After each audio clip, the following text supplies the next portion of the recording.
Amados, la semana pasada hablábamos sobre un grave problema que se ha estado dando a lo largo de los siglos con respecto a la percepción o lo que se entiende como pecado. Y hemos llegado a un punto tal de nuestros tiempos que se está cada vez más normalizando lo que la Biblia le llama pecado. Y eso es un problema tan serio porque no solamente las personas no cristianas juzgan el pecado como algo normal, sino que muchos que dicen que tienen a Cristo en su corazón tienen una zona de tolerancia donde ya nada es pecado, donde ya es asunto de cómo tú lo ves y cómo el otro lo ve. Y en un mundo donde se fomenta cada vez más el relativismo y no hay una verdad absoluta, pues cada quien se inventa lo que le parece. Y si tu idea progresa, pues todos se van por ahí. Y si la idea del otro progresa, todos se van por ahí. Mientras tanto, la palabra le sigue llamando pecado a lo que es pecado. No dudo, y lo he mencionado en otras ocasiones, de que llegará un momento donde surgirá una nueva versión de la Biblia ajustada al lenguaje, a lo que la gente le gusta escuchar. Recuerdo una vez haciendo una dinámica en un grupo de jóvenes, tomé un versículo de la Biblia y le dije, yo quisiera que por grupos cada uno de ese versículo creara su propia versión de ese versículo. Y debatieron el versículo, lo explicaron entre ellos, hicieron de todo con el versículo y luego lo escribieron a su manera.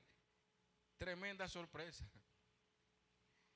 Tremenda sorpresa en esas versiones nuevas que escuchábamos. Cada vez que escuchábamos una versión nueva, me ponía la mano en la cabeza, no había forma de lo que salía del corazón de estos muchachos. Un lenguaje totalmente urbano, y no tanto urbano, sino fuera de sí.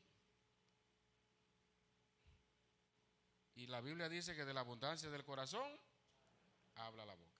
Eso nos sirvió a nosotros como un detector para saber en qué estaban pensando nuestros jóvenes en aquel entonces. Pero lamentablemente, a muchos quizás no se les va a dar ese gusto porque la palabra de Dios es fiel. La palabra de Dios es viva y eficaz. Y la palabra de Dios, por más que el hombre trate de inventar versiones ajustadas a lo que la gente entienda, hay una realidad.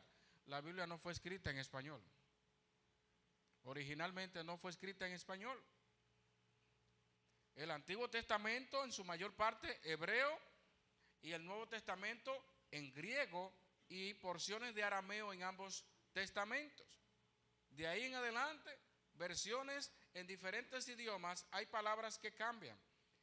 Y siempre debemos de pedirle a Dios que nos ayude, porque puede ser que tengamos años leyendo un versículo y lo entendamos de una forma y quizás en realidad, en el sentido original, nos está expresando otra cosa.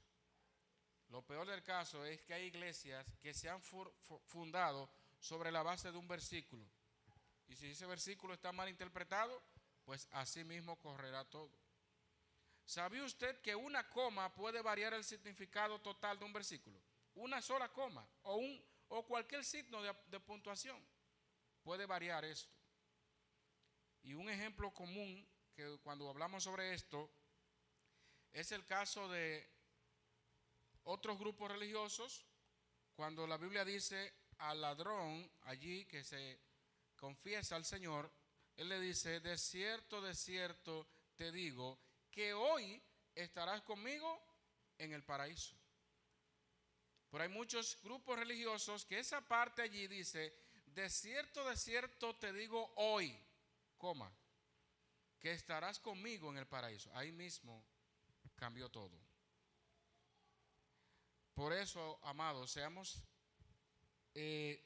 creyentes dispuestos a escudriñar las escrituras y no quedarnos con el simple hecho de que lo leí y me lo memoricé. La palabra de Dios hay que escudriñarla cada día.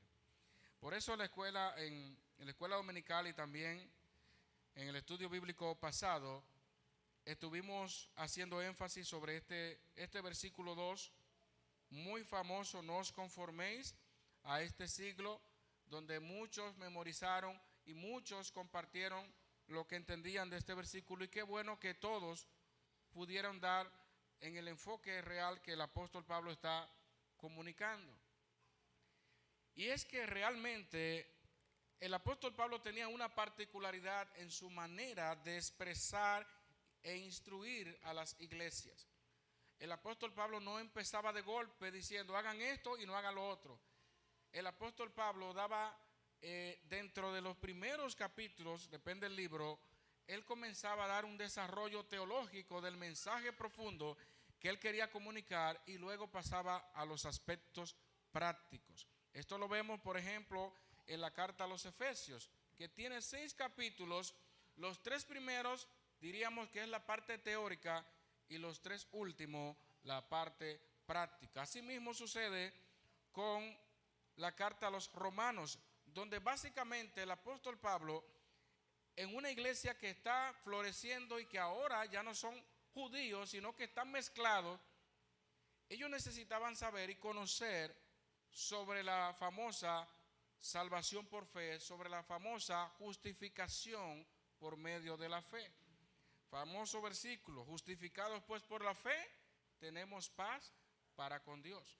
El apóstol Pablo en los versículos anteriores habla de que todos están bajo pecado, sean judíos o sean gentiles, todos son pecadores, y demuestra de manera contundente que a través de Jesucristo es que se puede obtener la salvación y el perdón de los pecados.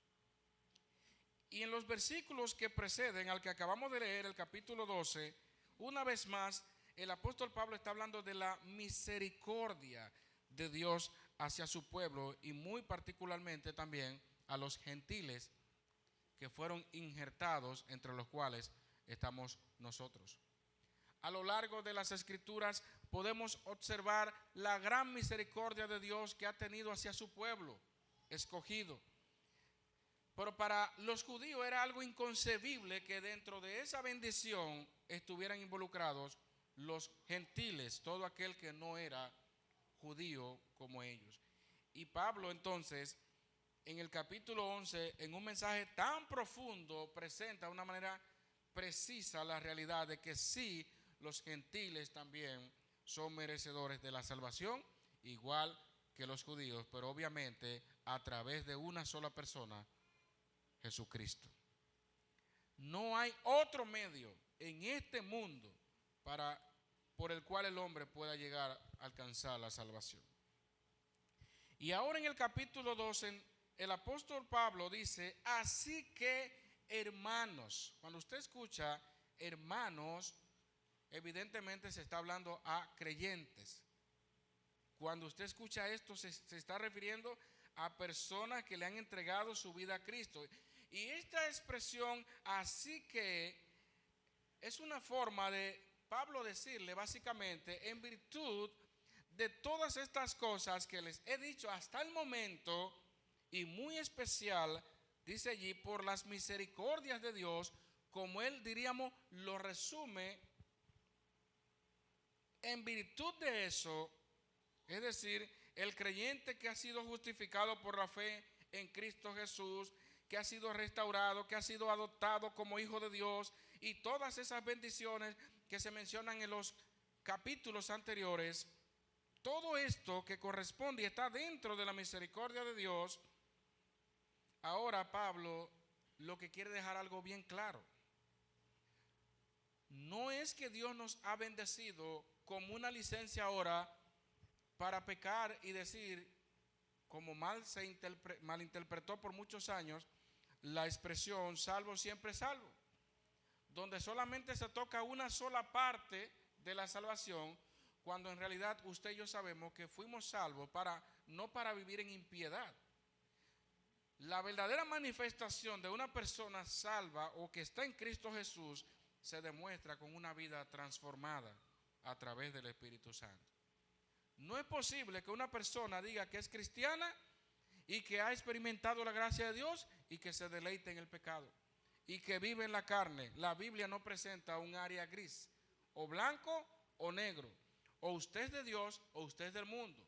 pero no podemos vivir en esa dualidad. Y el apóstol Pablo en el capítulo 6 le dice claramente a ellos, y ya lo hemos hablado, que pues pecaremos para que la gracia abunde. En ninguna manera. Pablo no solamente le hablaba de esa gran realidad, sino que cuidado si lo malinterpretan. Cuidado si se van por el otro lado. Y Pablo aquí, una vez más, no quería fomentar la impiedad y el desprecio por los mandamientos de Dios. Así que, hermanos, os ruego por las misericordias de Dios que ustedes han recibido y que ya las conocen, que presentéis vuestros cuerpos en sacrificio vivo. Lo menos que podemos hacer, presentar nuestro cuerpo en sacrificio vivo. ¿Sabe qué palabra griega se utiliza allí cuando dice por las misericordias de Dios?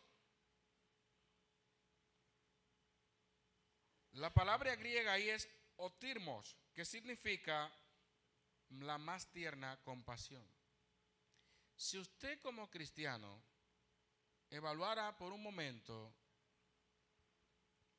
qué tan misericordioso ha sido Dios y cuántas bendiciones espirituales hoy día puede tener por los méritos de Cristo, yo creo que automáticamente eso le va a llevar a entender, si lo entiende a la manera de Dios, que tiene que entregar todo su cuerpo para la honra y la gloria del Señor. Cuando usted le entrega su vida a Cristo y recibe su misericordia, ya no es como dicen algunos, yo vivo mi vida, que nadie se meta en mi vida, que yo vivo a mi manera. Pablo dijo, ya no vivo yo. Cuando usted ahora que ha recibido la misericordia de Dios, usted tiene ahora, dice Pablo, que presentar, colocar al lado, exhibir, dice allí, su cuerpo en sacrificio vivo. Y cuando Pablo habla de allí de presentar el cuerpo como sacrificio vivo, recuerden que en los tiempos bíblicos se ofrecían animales. Pero ¿qué pasaba con esos animales que se ofrecían? Morían. El sistema sacrificial del Antiguo Testamento, esos animales o esos sacrificios eran de animales muertos. Obviamente que representaban a la persona, porque evidentemente la paga del pecado, ¿qué es? Muerte. Y su vida, que debía de morir por causa del pecado, queda representada en este animal. Pero era algo que había que hacerlo continuamente hasta que llegó Cristo. Dice allí, el Cordero de Dios que quita el pecado del mundo. El sacrificio cristiano consiste de una persona viva, donde usted presenta, o usted mismo se presenta en adoración a Dios, vivo, y no para matarse a sí mismo, como se sacrificaba un animal, sino para continuamente, como decía un predicador por ahí, matar la carne. La Biblia habla claramente de que no podemos proveer ni satisfacer los deseos de la carne. Usted y yo estamos llamados a presentar nuestro cuerpo en sacrificio vivo, santo, agradable a Dios. Y cuando habla de santo, esto también nos hace pensar de que esos sacrificios que se ofrecían a Dios no podían tener ningún tipo de defecto. Ahí no se podía ofrecer un animal ciego, cojo o que tuviera alguna disfunción. Todos los animales que se presentaban para sacrificio, que eran evaluados, debían de ser perfectos, sin mancha y sin ningún tipo de problema. Asimismo, nosotros debemos de rechazar cualquier cosa en nuestro cuerpo que no agrade al Señor. A veces pensamos que la adoración a Dios es como un solo aspecto de mi vida. Yo la adoro con mi mente, yo la adoro con mi... Pero la Biblia involucra aún nuestro cuerpo en nuestro acto de adoración a Dios. Y déjeme decirle algo, el desprecio del cuerpo, el desprecio de nuestras facultades físicas, que lo vemos continuamente en las personas, cada día más se acentúa. Personas que no valoran su cuerpo, personas que viven dañando su cuerpo, personas que viven, como decíamos también la semana pasada, cometiendo una serie de prácticas que al final terminan destruyéndose a sí mismos. ¿Cree usted que una persona que presenta su cuerpo a Dios en sacrificio vivo va a hacer algo que al final le va a perjudicar para la salud? Seguro que no. Un creyente que presenta su cuerpo en sacrificio vivo no puede ser un creyente que esté fumando en una esquina, porque como soy salvo por la gracia de Dios y nadie se va al infierno por tirarse 2 o 3, porque comenzamos a buscar, y como bien decíamos, siempre buscamos una brecha. Porque Spurgeon y habían unos cuantos por ahí que se fumaban calladitos. Yo siempre he dicho que el pecado no se justifica sobre la base de que otro personaje lo haya hecho. Porque hasta en la Biblia que es clara, a diferencia de otros libros, se presentan los pecados de David, no se ocultan, se presentan los pecados de Moisés, de todas esas personas. Ahora la Biblia te está diciendo, imítalo en ese pecado. Porque usted bien dirá, bueno, la Biblia lo dice. Sí, la Biblia lo dice, que Moisés y que Abraham y ellos pecaron. La Biblia lo dice. Ahora la Biblia no te está diciendo que debes de seguir los pecados de ellos. Porque tenemos que aprender a definir entre una cosa y la otra. Es verdad que la Biblia lo dice. La Biblia dice que ellos pecaron. Pero la Biblia no te obliga, ni te enseña, ni te instruye para que tú hagas y cometas el mismo pecado que ellos cometieron.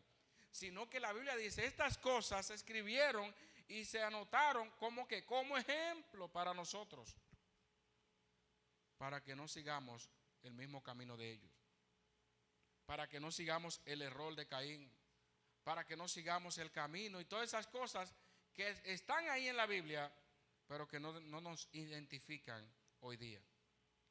Por eso siempre, y como iniciamos este año, Jesucristo es nuestro ejemplo perfecto. Si usted quiere medirse con alguien, mídase con Jesucristo.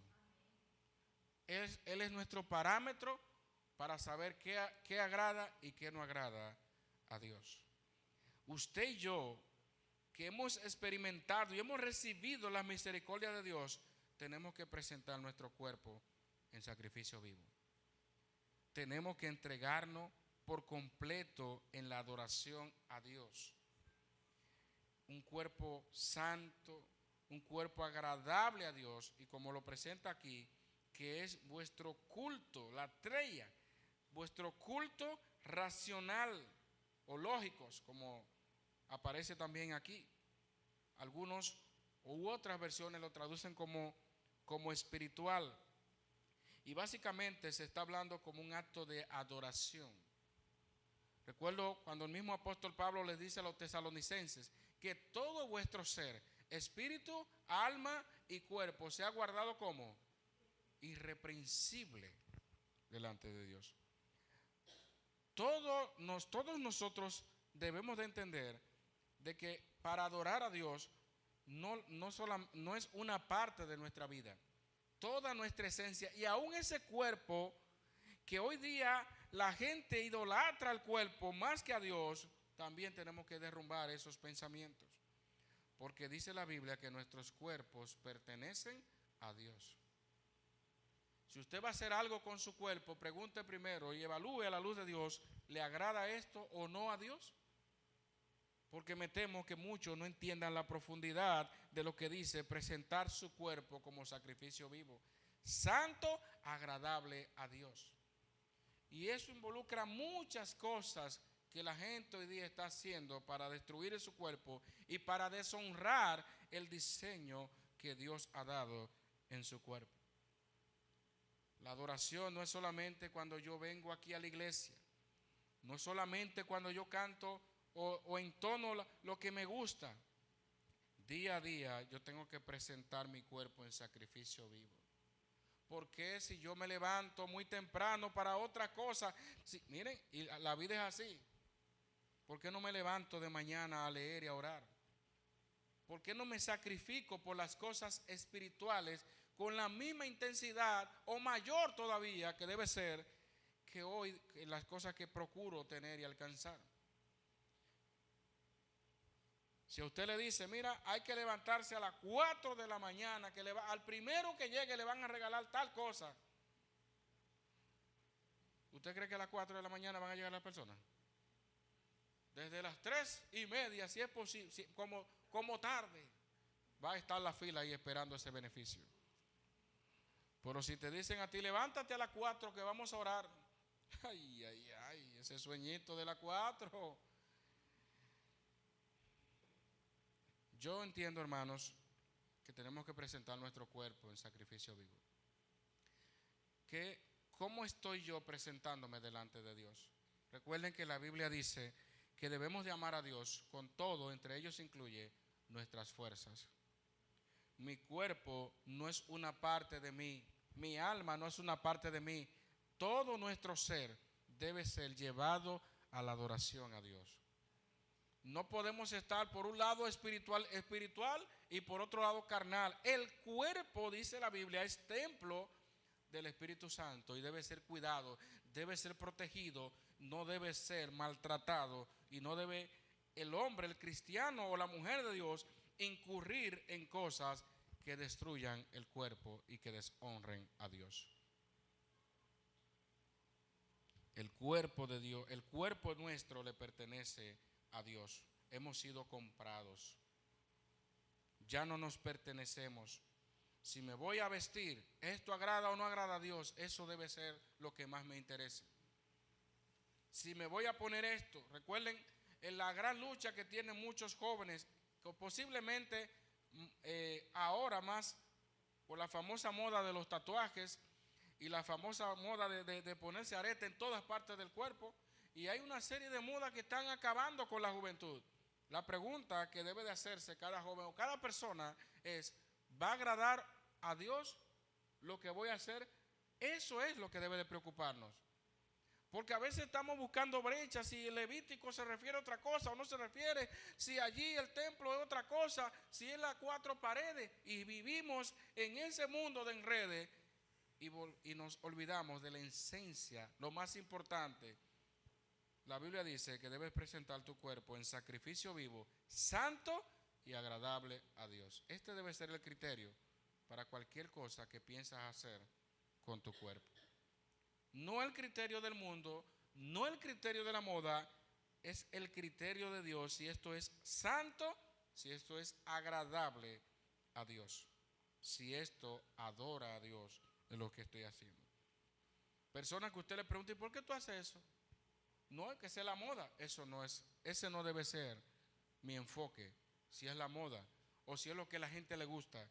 Mi enfoque es si esto agrada a Dios. Y por eso en el versículo 2, él va a profundizar y a enfatizar aún más sobre esto. Porque él dice, no os conforméis a este siglo. El apóstol Pablo primero parte del ser como tal, la persona. Usted mismo debe presentar su cuerpo como sacrificio vivo, santo, agradable a Dios. Ahora bien, en cuanto a lo demás, en cuanto al sistema del mundo, usted no debe de conformarse a él. Usted no debe estar dentro de ese molde del mundo. El producto se ajusta al molde que se le haya preparado. Sea lo que sea una silla, sea cualquier cosa, hasta una casa completa, como ya se construye hoy día, se ajusta al molde, el concreto o cualquier otro producto, dependiendo en lo que estemos pensando. Nosotros nos ajustamos al molde de Dios, a lo que la palabra de Dios establece, al modelo de Cristo, conforme, dice la Biblia, a la imagen de Cristo. Esa debe ser nuestra meta cada día, parecernos más a Cristo. Pero aquí dice, no os conforméis. Pudiéramos pensar a simple lectura Por eso les digo que es importante, amados, ver las palabras, los términos que se usan allí. Porque ahí no te está diciendo, yo no estoy conforme con el mundo. Usted puede decir, bueno, yo no estoy conforme con el mundo. Pero no es en ese sentido de conformidad. Es que usted sea parte del mundo. En su forma de hablar, en todo el sistema que el mundo ha presentado. No se conforme en ese modelo, al modelo de este siglo, sino que metamorfo, transformaos. Y aquí también puede haber otro problema en cuanto a entenderlo. Porque no es una transformación como lo presentan los muñequitos. Es una transformación que involucra nuestras facultades internas. El ser humano está compuesto por una parte física y una parte espiritual. Por eso la Biblia habla de espíritu, alma y cuerpo. Este cuerpo no se mueve solo. Este cuerpo no se gobierna. Por eso la muerte se produce cuando se separa el espíritu del cuerpo. Pero esto es algo inmaterial. Como decíamos hace un tiempo, este cuerpo prácticamente Dios lo creó, lo diseñó para nosotros, adaptado a este sistema. Recuerden que el hombre cuando va a otro planeta tiene que ir con un vestuario, con un equipamiento adecuado, porque el cuerpo de nosotros no está adaptado a ese lugar. Dios nos diseñó un cuerpo adaptado a la tierra.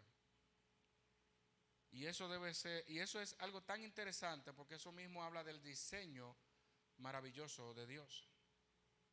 Mientras el hombre está preocupado de si hay otros que viven por allá, si hay otros, Dios nos diseñó para estar aquí. Dios no nos diseñó para que busquemos agua en tal planeta y que pensemos que de aquí a cuántos años nos vamos a mudar todos para allá porque el agua se va a acabar aquí. Dios es quien pondrá fin a este mundo. El hombre está inventándose cómo es que se va a terminar este mundo. Ya la Biblia dice cómo será. Y cuando la gente comience y piense que ya lo logró, ya sabemos qué va a suceder. Porque el Señor vendrá. Y lo más triste va a ser cuando personas que no conocen al Señor, teniendo una perspectiva o un enfoque de qué va a pasar, vean todo lo contrario. Usted y yo, mientras tanto, no debemos de conformarnos a este mundo. El mundo va a vivir cambiando continuamente. Si se pegó una canción hoy, mañana viene otra que destrona esa y se pega. Si se pegó una moda hoy, mañana viene otra que tumba esa moda y así se mantiene la dinámica del mundo para que la gente se mantenga en ese ciclo. Usted y yo tenemos que salirnos de ahí. La Biblia dice, no os conforméis a este siglo, sino transformaos por medio de la renovación de vuestro entendimiento. El cristiano no debe de copiar costumbres del mundo, sino ser transformado de una manera continua, espiritual, a la luz de Dios, de su palabra. Fíjense cómo Pablo pasa ahora del cuerpo a mencionar nuestras facultades, entre ellos se incluye nuestra mente, la renovación de vuestro entendimiento. La mente ese es el asiento del intelecto, el corazón el asiento de las emociones. Y esto es muy importante saberlos, amados hermanos, por la simple y llana razón de que, como hablábamos la semana pasada, el problema de la normalización del pecado está en que muchas personas ven o ya lo ven como algo normal. Y para eso se necesita una renovación del entendimiento. El hombre natural no percibe las cosas de Dios. Mientras usted le llama una cosa pecado, el hombre del mundo dice que eso no es posible. Lo que usted considera como un valor, esos son valores, la humildad, por ejemplo. Muchos dicen, no, la humildad no es ningún valor. El orgullo es un valor. y vivimos contra la corriente continuamente. Pero no podemos ajustarnos a lo que el mundo dice. Cada día pedirle al Señor que renueve nuestro entendimiento a la luz de su palabra, porque pasamos años escuchando canciones inconscientemente, aunque no lo querramos, escuchando canciones, viendo anuncios y una serie de bombardeos que lo único que están tratando de desviarnos para pensar como Cristo. Desviarnos, en vez de pensar como Cristo, pensar como el mundo, hablar como el mundo, vestir como el mundo y todo menos como Dios. Por eso es necesario renovar nuestro entendimiento continuamente. ¿Qué enseña la Biblia sobre esto? Porque recuerden que las luchas que tuvieron los cristianos del primer siglo no son las luchas de ahora. Ellos tenían que evaluar sus tiempos, entender su tiempo a la luz de lo que Dios les estaba comunicando. Ellos no tenían la lucha que tienen muchos padres hoy con los hijos que están viendo el consumo de la tecnología y una serie de cosas que no lo vivieron ellos allá. Esa no era la preocupación de ellos. De que si los hijos tenían un celular en la mano y qué están viendo y qué ese anuncio. Imagínense lo triste y lo terrible que se está viviendo hoy, con esta doble moral tan horrible que se está viviendo. Donde te dicen en la televisión que el siguiente programa es clasificación A, apto para toda la familia. Y los anuncios, ¿qué clasificación son?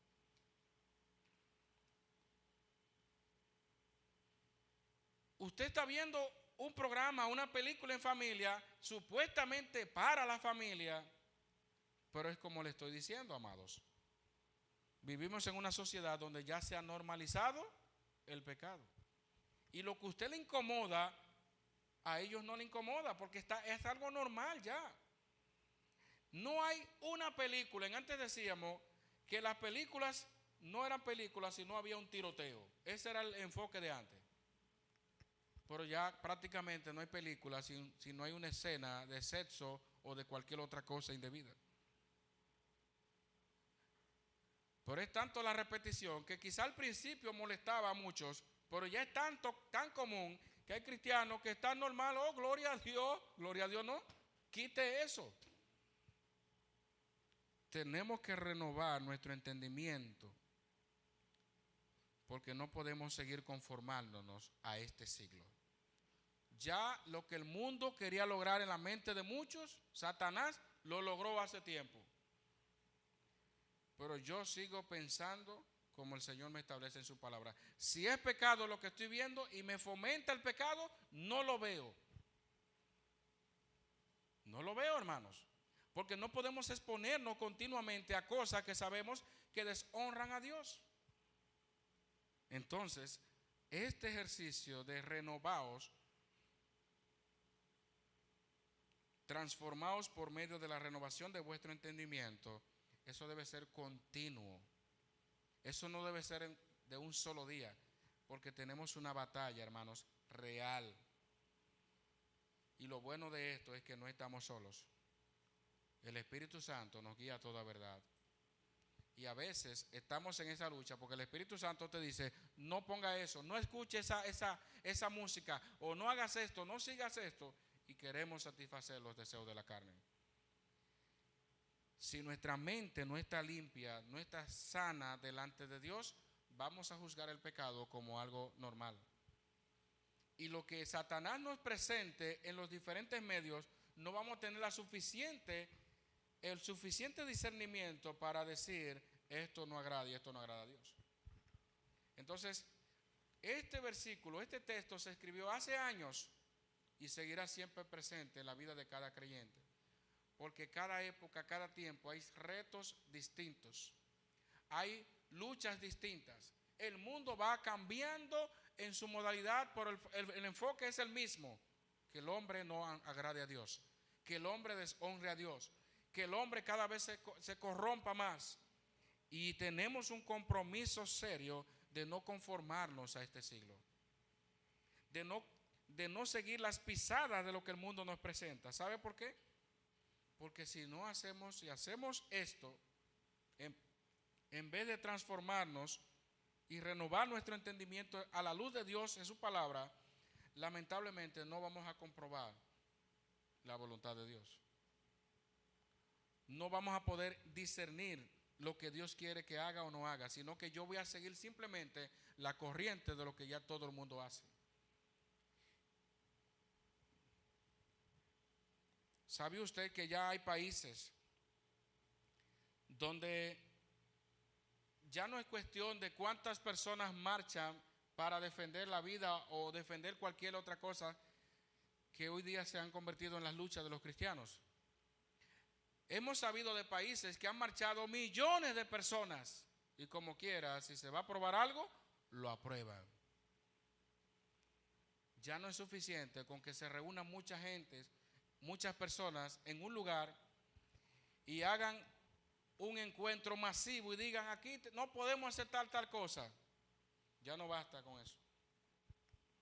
Porque se está invirtiendo grandes sumas de dinero para que el hombre piense y la mujer piense diferente. Para que el hombre y la mujer acepte una agenda que está dañando nuestra nación. Y que está lográndolo ya en los niños. Que quizás nosotros que vamos ya, nos vamos desplazando poco a poco en la medida que en el ciclo natural de la vida. Pero piensen esos que están subiendo. Que lo que usted comenzó a ver ahora y a escuchar, ya ellos lo están viendo desde pequeño. ¿Qué va a pasar con la generación que nos sigue a nosotros? Pedirle al Señor y poner en esto en oración. Señor, ayúdales a que no se conformen en este siglo. Que puedan renovar su entendimiento a la luz de tu palabra, a la luz de la guianza del Espíritu Santo. Porque de lo contrario no va a ser posible comprobar cuál sea la buena voluntad de Dios, agradable y perfecta. Cuando la Biblia dice allí comprobar, implica probar y aprobar. Porque es un ejercicio completo. Es en el sentido de que usted puede evaluar las cosas, compararla y entonces desecharla o aprobarla. Es un doble proceso para decidir qué es la voluntad de Dios en nuestras vidas. Mediante la renovación del entendimiento, el creyente queda capacitado para saber lo que Dios quiere que haga. Y muchas veces nos está faltando eso para poder hacer lo que a Dios le agrada. Evidentemente no todos los cristianos van a tener el mismo aprovechamiento de la palabra, el mismo entendimiento de Dios. Pero la misma Biblia nos dice que si alguno está falto de sabiduría, pídala a Dios, el cual da a todos abundantemente y sin reproche. Hay cosas que evidentemente no la vamos a saber o no la entendemos. Quizás por el tiempo que tenemos, quizás porque no hemos tenido el aprovechamiento que deberíamos de tener. Pero qué bueno que Dios nos sigue guiando a través de su Espíritu Santo y podemos pedirle en oración que nos ayude. Pero tenemos el compromiso de estudiar cada día la palabra de Dios. Porque cada día se levantan nuevos desafíos. Finalmente, la voluntad de Dios tiene una característica muy especial en nuestras vidas. Cuando usted puede saber y sentir que está haciendo la voluntad de Dios, usted puede comprobar que es buena, que es agradable y que es perfecta. Nada más terrible que vivir en contra y haciendo lo que a Dios no le agrada. Y lo peor de todo es cuando usted mismo no se da cuenta si está haciendo o no está haciendo la voluntad de Dios. Yo no puedo ser un creyente que viva sin saber si estoy o no estoy agradando a Dios. Eso es un compromiso que tengo que hacer serio. Yo no puedo hacer la cosa, bueno, yo no sé si está mal o no está mal, pero yo lo voy a hacer. Cuidado con eso. El cristiano tiene que pedirle a Dios sabiduría. Y si no sabe, busque ayuda. Pero tenemos que aprender a renovar nuestra mente, ajustar nuestros tiempos a Dios, no nosotros al tiempo. ¿Qué es lo que se está diciendo ahora en la calle? ¿Qué es lo que se comenta? ¿Qué es lo que se habla? Déjame ver qué me enseña la Biblia sobre esto. Déjame ver qué Dios enseña en su palabra. ¿Cómo yo puedo, qué paso puedo seguir hacia esto? Yo no puedo seguir en estos vaivenes que el mundo me está presentando. Ya luego, en los versículos 3 en adelante, Pablo va a presentar aspectos prácticos de esto, a demostrar los resultados de una mente renovada e iluminada, que se va a traducir en humildad, en cordura, un creyente consagrado que usa adecuadamente los dones espirituales, etc. Por eso él habla allí que el que tenga mayor concepto de sí, que ninguno tenga más alto concepto de sí del que debe de tener, que piense con cordura. Habla luego de los dones espirituales, habla más adelante, el amor sea sin fingimiento, aborreced lo malo, seguid lo bueno, bendecid a los que os persiguen, no seáis perezosos en lo que requiere diligencia, gozosos en la esperanza, y una serie de consejos prácticos que tienen que ver cuando su mente ha sido renovada. Una persona que no ha sido renovada en sus facultades mentales, sino que tiene un pensamiento igual que los impíos, ¿cree usted que va a bendecir cuando lo maldicen? ¿Creen usted que si una persona no vive en ese ejercicio del que estamos hablando, va a estar pagando bien por mal? El texto dice, no paguéis mal por mal. Entonces, todo lo que vemos ya a partir del versículo 3 en adelante es un ejercicio, una práctica, un ejemplo de lo que representa una mente renovada, iluminada por Dios en nuestras vidas. Cuando usted ve a un creyente que vive maldiciendo, que dice que es cristiano, cuando usted ve a un creyente que se goza con los que lloran y llora con los que se gozan, un creyente que vive en hipocresía y que aborrece lo bueno y ama lo malo, entonces hay que revisarse, porque nuestra mente no puede ser igual que la del mundo.